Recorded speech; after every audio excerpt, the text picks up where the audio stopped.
Hey, what's up guys? Welcome to the video. It is Sunday, December 10th.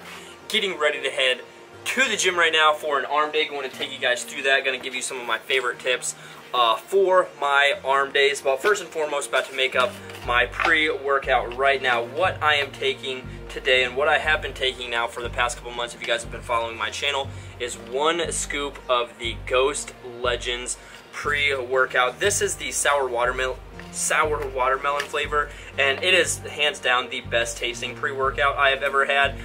Is it like the most potent that's going to give you like the craziest head rush with beta-alanine and super concentrated caffeine? Probably not, but it tastes super good and it works and I love it. So about to take 1 scoop of this, head to the gym for an arm day, and I'll see you guys at the gym.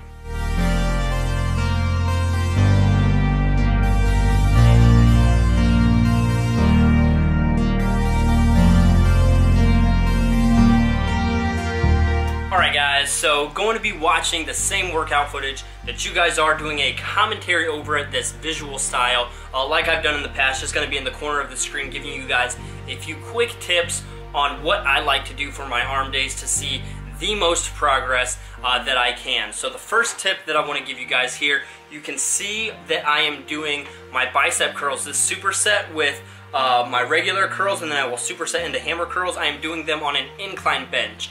That way, when I let that weight go all the way back down, I'm getting more of a stretch than just being parallel with my body. I'm actually getting past the plane of my body, and I'm getting an extra stretch, getting even more range of motion in this exercise, therefore tearing up those muscles more. That way when they rebuild stronger, they rebuild bigger, and that's what we're all about here when we're trying to get bigger arms. So tip number 1 is try out to do some of your curls on an incline bench. Now tip number 2, you can see here I'm bringing my hands in really close on this tricep, this close grip bench, but then I move them back out. So the first grip that I was showing you guys was what a lot of people do on their close grip bench press. They bring their hands in very, very close to emphasize their triceps for these close grip bench presses. But if you bring your hands in from neutral to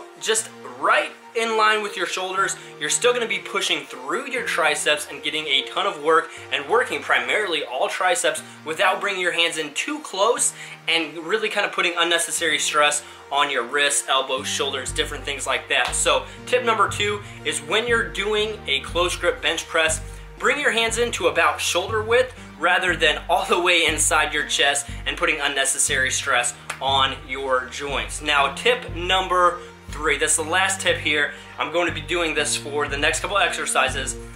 Weight is overrated when really trying to work hypertrophy. Time under tension is king. So for a lot of these exercises, I am not doing a ton of weight, but I am going very slow. I'm very controlled on these exercises, and I'm getting full range of motion. As you can see right here on these these overhead French presses, I am going very, very deep, and then when I get all the way up, I emphasize that flex at the top, because on every single one of these exercises, range of motion, time under tension, those 2 things are key for building muscle. So if you want to get bigger arms, if you want to get bigger legs, whatever, time under tension is key. Weight is overrated. If you're training for strength, totally different. But if you're training to get bigger, to get those muscles to grow, that hypertrophy, you really want to make sure time under tension is what you are emphasizing. So on all of these exercises, time under tension, going slow and controlled, but also getting very full range of motion, which, like on that very first exercise where I was on that incline bench, I was actually going further than what a normal full range of motion is. And I guarantee you, if you do these 3 things, you try out some of those incline bench curls where you're getting a little bit further than full range of motion, you bring your hands into shoulder width rather than all the way inside your chest, putting unnecessary stress on your joints, and then you lighten the weight and get that time under tension, guarantee you're going to see growth. But that's going to wrap up the commentary. Hopefully you guys enjoyed it. Enjoy the rest of the vlog, and I'll talk to you guys next time.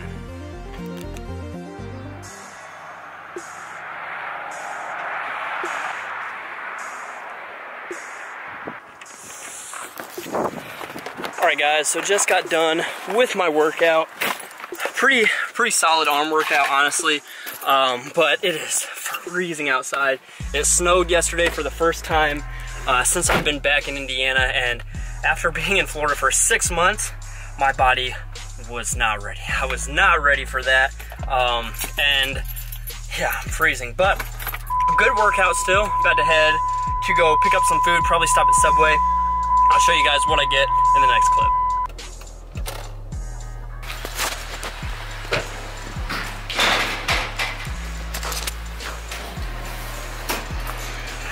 Alright guys, so just got home from Subway, picked myself up a foot-long steak, egg and cheese on flatbread, macros on this sandwich, 720 calories, 88 carb, 24 fat, 38 protein, and going to eat this and watch some football and just kind of relax on this Sunday. I was going to play Fortnite when I got home, but the servers are down, so maybe later in the day before the Walking Dead mid-season finale, I'll get on Fortnite, but I guess we'll just kind of wait and see when the servers are back up. But right now, let's sit, relax, watch some football.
Guys, so just got done playing Fortnite, about to run upstairs real quick. It is 9 o'clock, right on the dot, going to watch the mid-season finale of The Walking Dead. So I will give you guys a review of the episode in 3, 2, 1. So that sucked. Alright guys, but seriously, I know I'm very overly critical of this show. I know oftentimes I complain about very minute things, but this is the type of show, and this episode was a perfect example of where they just don't do the little things right.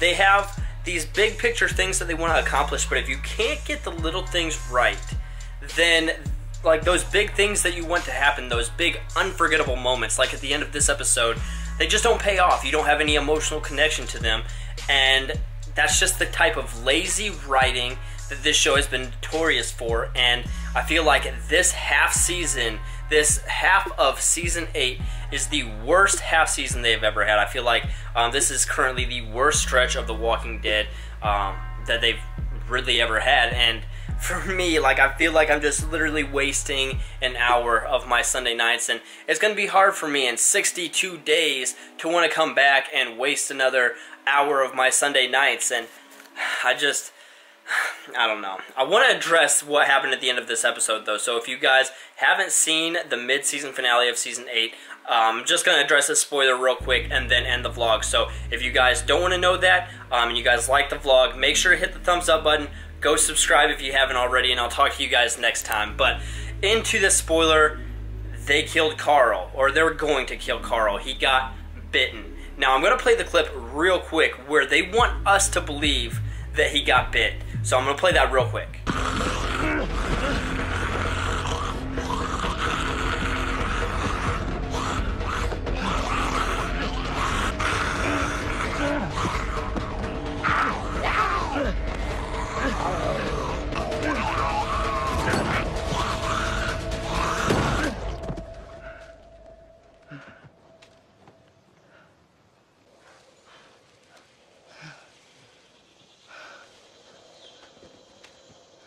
You okay?